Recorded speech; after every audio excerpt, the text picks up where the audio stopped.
وَالَّذِينَ لَا يَشْهَدُونَ الزُّورَ وَإِذَا مَرُّوا بِاللَّغْوِ مَرُّوا كِرَامًا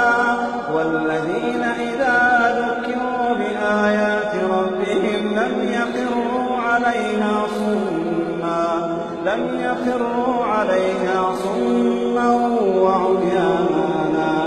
وَالَّذِينَ يَقُولُونَ رَبَّنَا هَبْ لَنَا مِنْ أَزْوَاجِنَا وَذُرِّيَّاتِنَا قُرَّةَ أَعْيُنٍ وَاجْعَلْنَا لِلْمُتَّقِينَ إِمَامًا أُولَٰئِكَ يُجْزَوْنَ الْغُرْفَةَ بِمَا